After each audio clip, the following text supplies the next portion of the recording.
کیا کافروں نے نہیں دیکھا کہ آسمان اور زمین دونوں ملے ہوئے تھے؟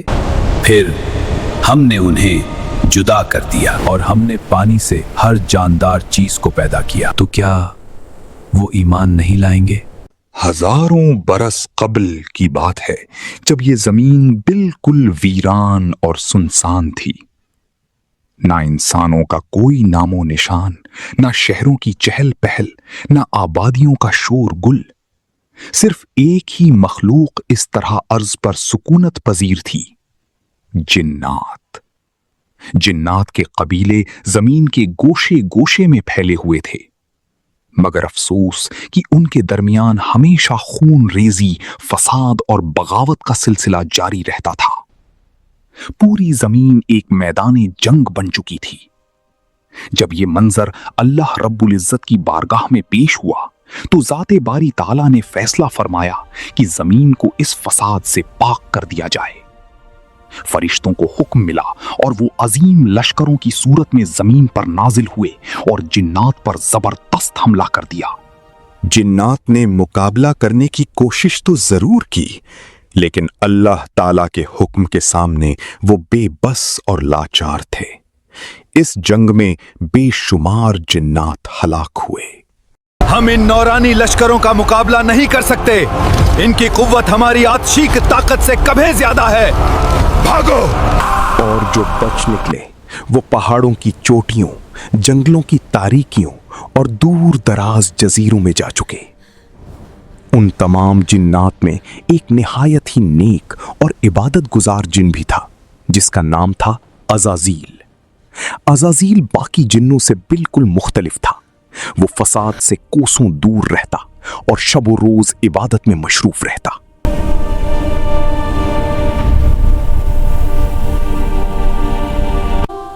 آئے میرے رب، میں اس فساد اور خون رزی سے بری ہوں۔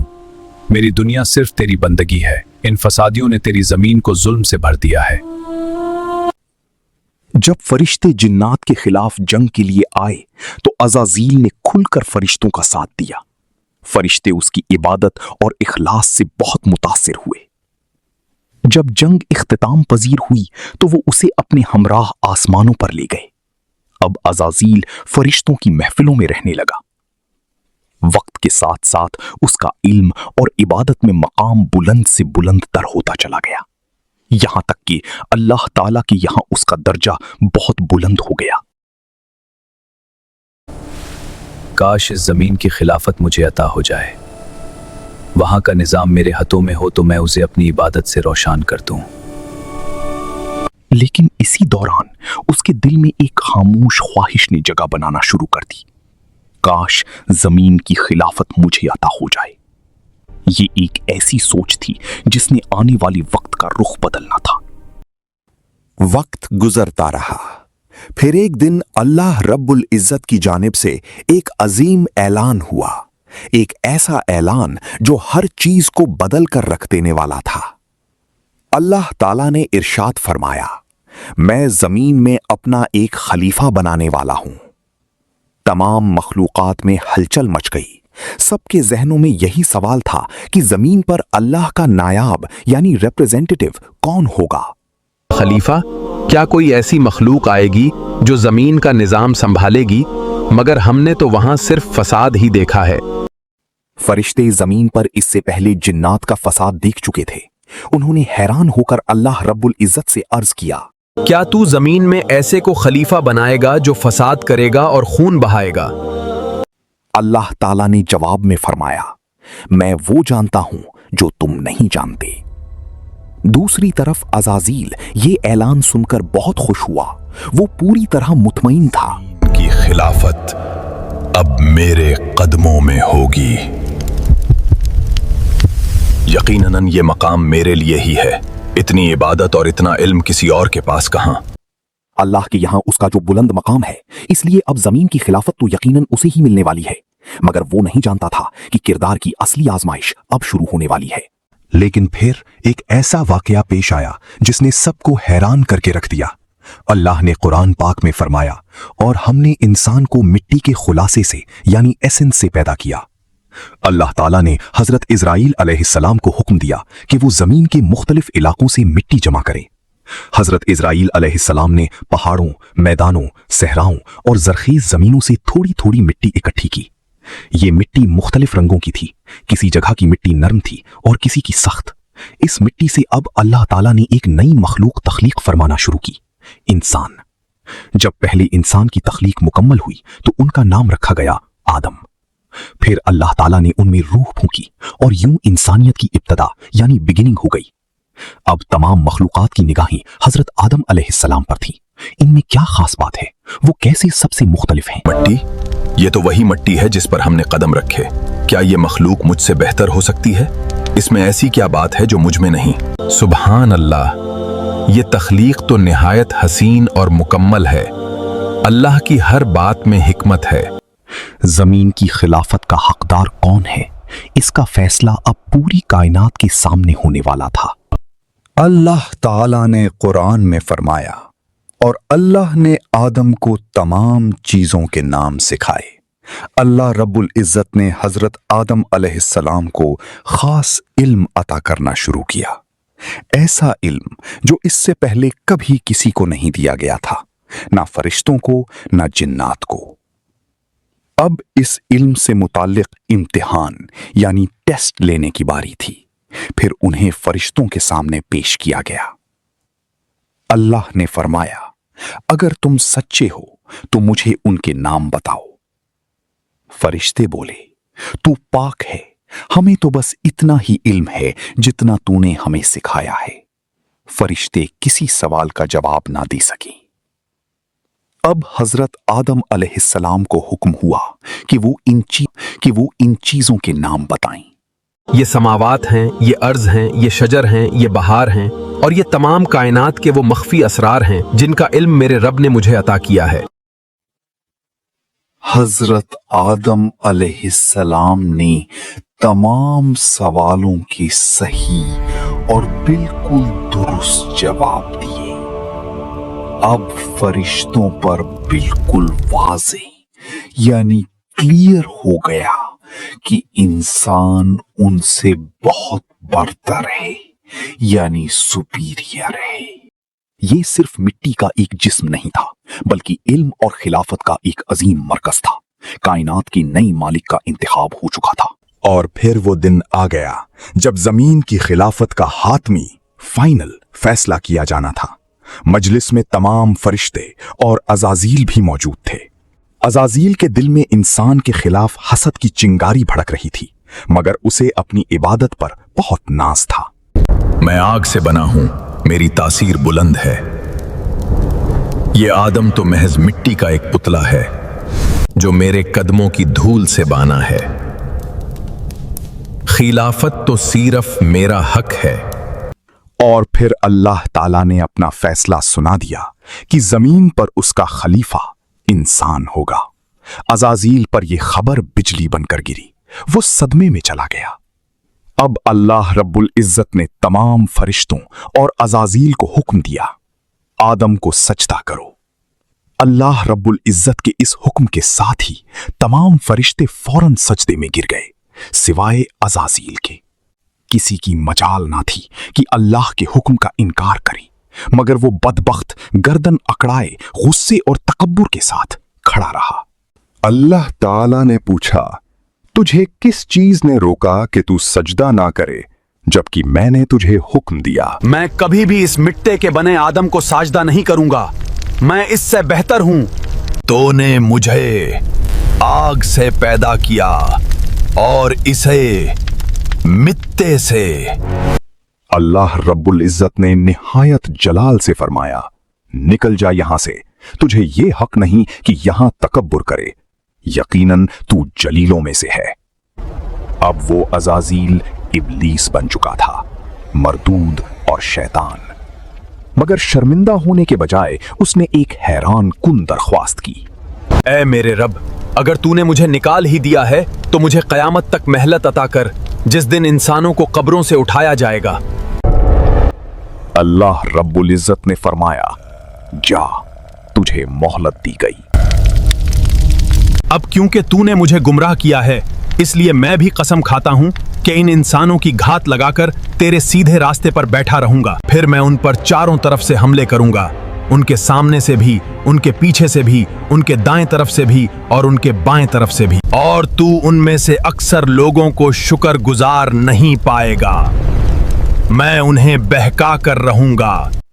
एक तरफ मरदूद शैतान का चैलेंज था और दूसरी तरफ हजरत आदम अलैहिस्सलाम का वकार।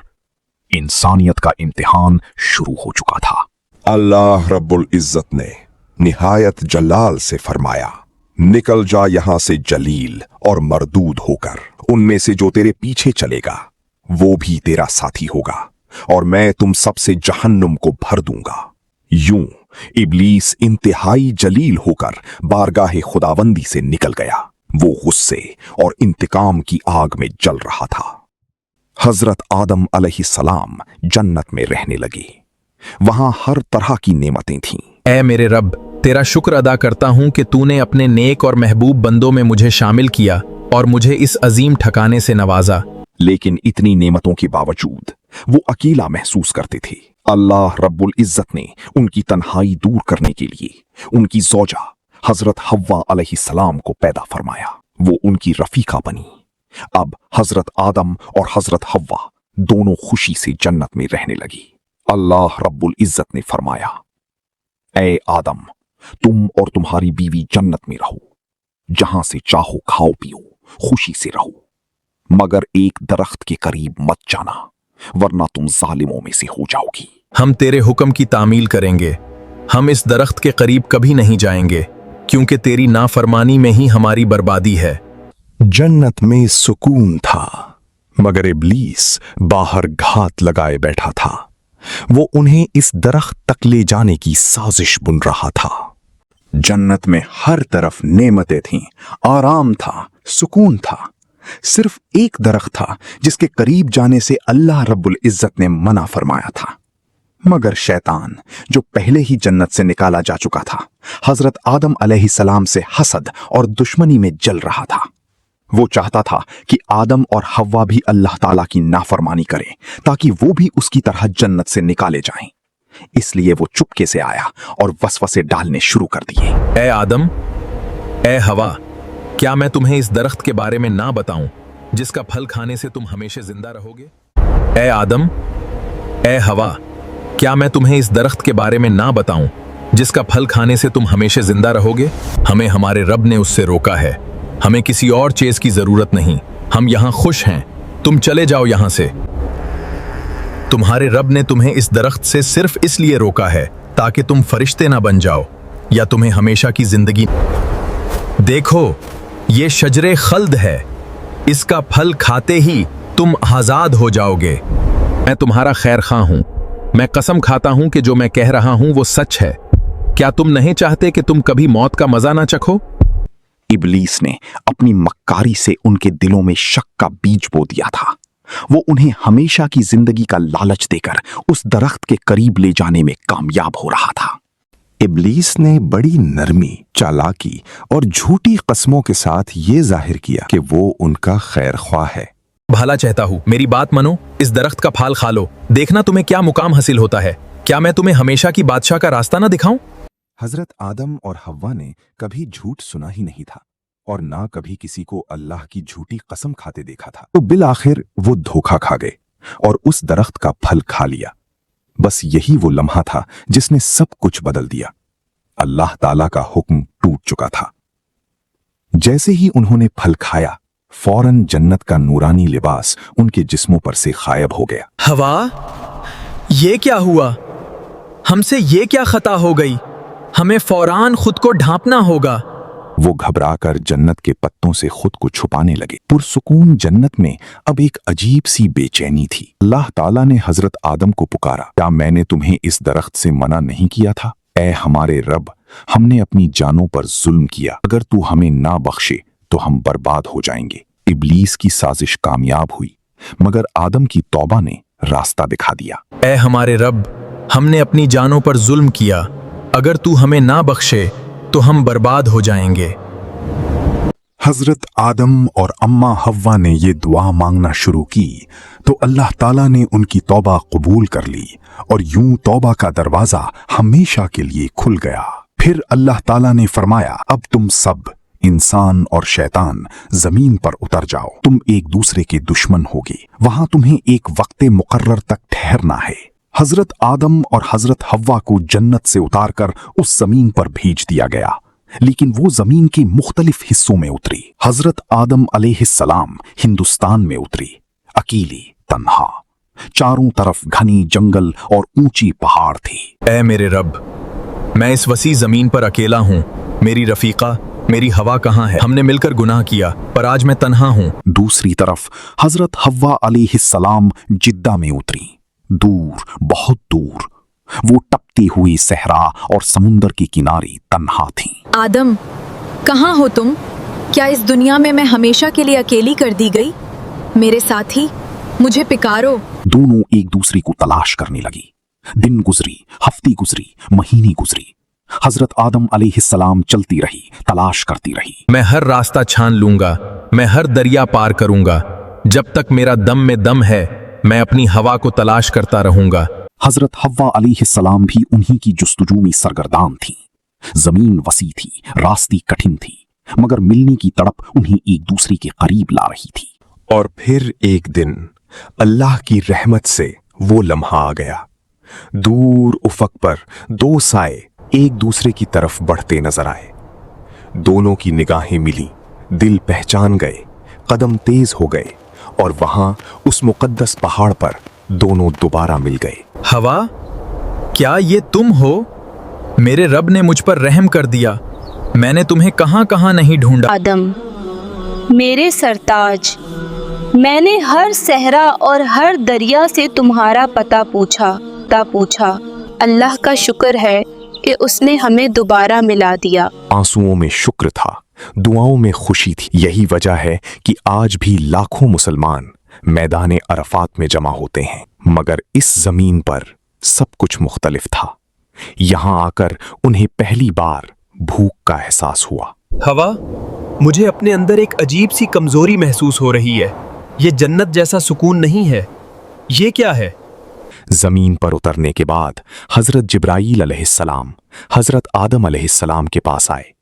उनके साथ गंदुम के 7 दाने भी थे। ऐ जिब्राईल, ये क्या चीज है? क्या ये मेरी भूख का इलाज है? ये उसी दरख्त का फल है जिसके बारे में आपको मना किया गया था, लेकिन अब यही आपकी गज़ा बनेगी। अब मैं इन दानों का क्या करूं? क्या मैं इन्हें अभी खा लूं? नहीं, इन्हें फौरन मत खाइए, इन्हें जमीन में बो दीजिए।